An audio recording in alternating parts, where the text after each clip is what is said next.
This amendment adds language to specify that no additional funds are authorized to be appropriated. I think it would be a great legislative exercise to try to figure out, as we make government bigger, where we'd shift the money from, how we'd pay for these things. So we have $100 billion out there. Certainly there'd be some money if you want to do something for the northern border. So if we really were concerned about the money, we would make some actual choices. Instead of saying we shouldn't have to choose, really, I think the legislative imperative should be we do have to choose. So, for example, if we were looking for places to save money, if we thought the border was a priority, north and south, and the integrity of the country was a priority, environmental justice, $160 million. We could decide whether, anything to do with the environment has to do with justice and see if that's being well spent. We could look at the electric vehicles that DHS says they actually don't want. That was $123 million.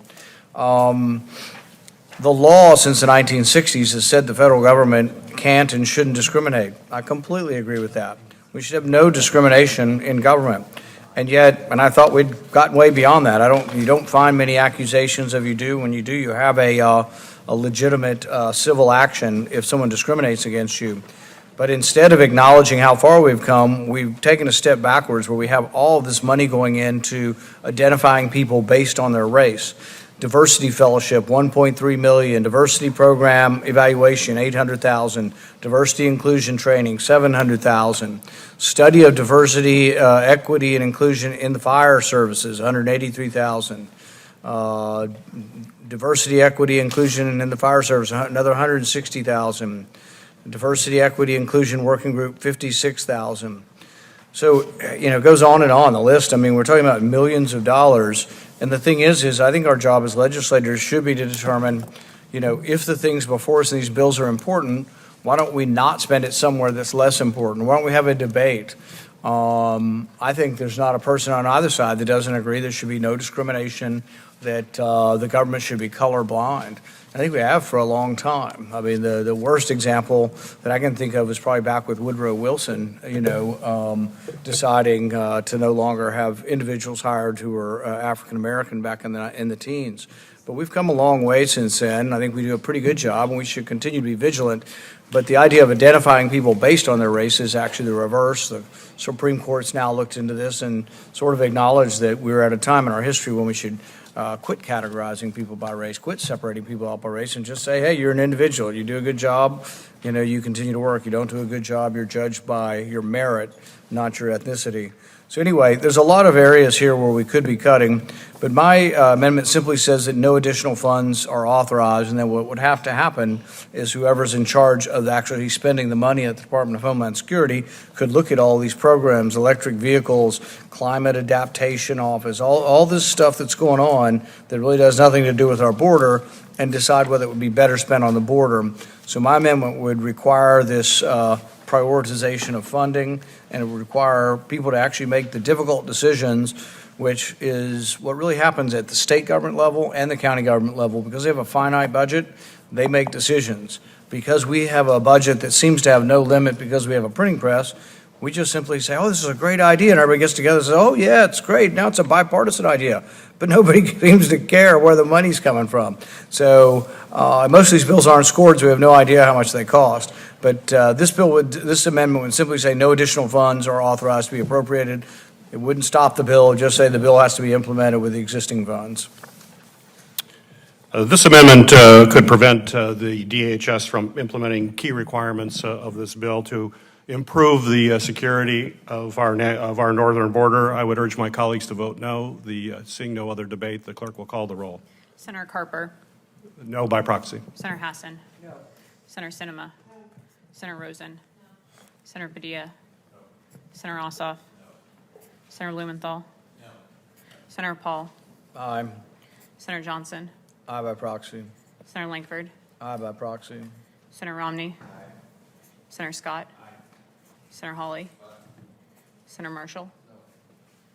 Senator Peters. No.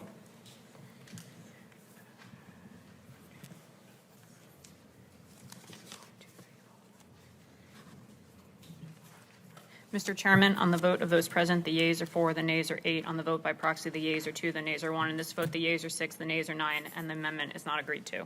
The amendment is not agreed to. Does any other senator wish to offer an amendment? Senator Paul.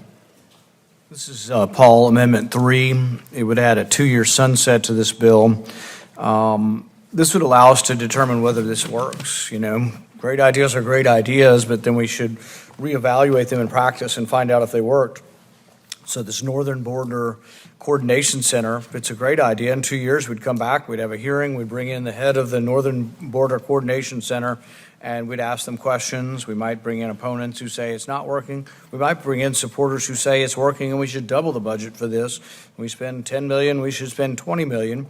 And then we would make sort of this legislative assessment of whether or not, well, gosh, if this is a really great idea and it's working and illegal border crossings have gone down and we look at the statistics, then maybe we'd say, well, maybe we don't need, $160 million for environmental justice. Maybe we could do $150 million for environmental justice and switch over $10 million to this. But these are the kind of discussions we're not having because we don't sunset anything. We don't have any limitations on the money. And we basically act as if there is no fiscal limit to anything we do. Now, you might say these. The average cost of a 4-year degree has tripled over the last 4 decades. Meanwhile, in 2021, Harvard University grew its endowment by $10 billion.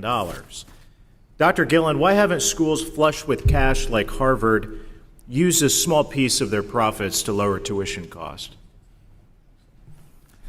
I think it fundamentally has to do with the nature of competition in higher education. And we've got 2 Harvard teachers right here, very, very distinguished ones, I might add.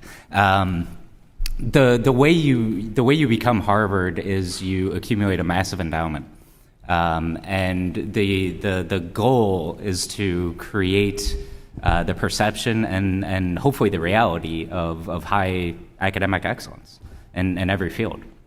And so the way you do that, you accumulate endowment. You don't spend, or you don't admit everybody. You're very selective about who you let into the college.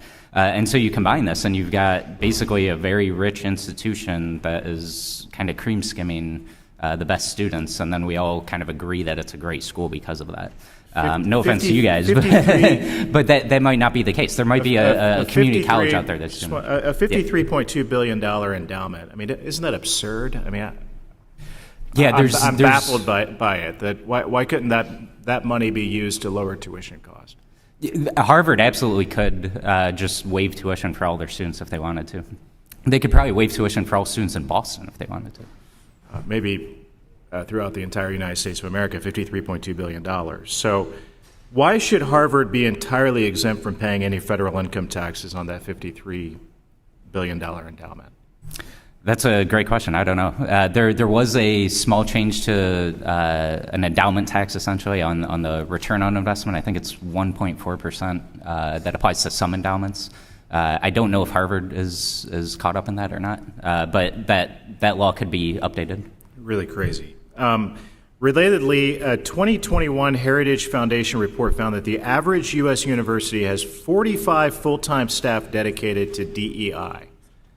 Some schools pay full-time salaries to over 150 DEI staff. Meanwhile, the average cost of a 4-year degree has tripled over the last 4 decades, and that's even accounting for inflation. Mr. Horn, how can policymakers make sure that universities use federal funds to prepare their students for the workforce instead of wasting tax dollars on DEI offices? Well, the increase in DE&I officers is really part of a larger trend, right, of the administrative overhead that Dr. Gillen spoke to earlier. And administrative costs as complexity and trying to be all things to all people and all priorities and so forth have caused colleges and universities to accumulate cost and spending. If we had a more coherent policy framework on the front end that prioritized outcomes and value for students and taxpayers, then colleges and universities would prioritize investments that focused on those things. And I think we would see some real gains in terms of student outcomes and value over time. According to the same report, universities now have 1.4 times more DEI personnel than tenured or tenure-track history professors. Are academic departments today forced to compete with DEI offices for resources? As a history major, I don't know the answer directly, but I think there's no question again that the support structures and administrative accumulation around colleges and universities has just driven up the spending problem. And so it's very popular to talk about tuition pricing and costs to the student, but that's fundamentally a symptom of costs at the university and a spending addiction that continues to snowball. Yeah, I think the answer is obviously yes. Dr. Gillen, you mentioned how schools see virtually no limit to the amount of money they spend on this kind of stuff. Non-teaching administrative DEI staff have especially benefited, with many of them making over $300,000 annually before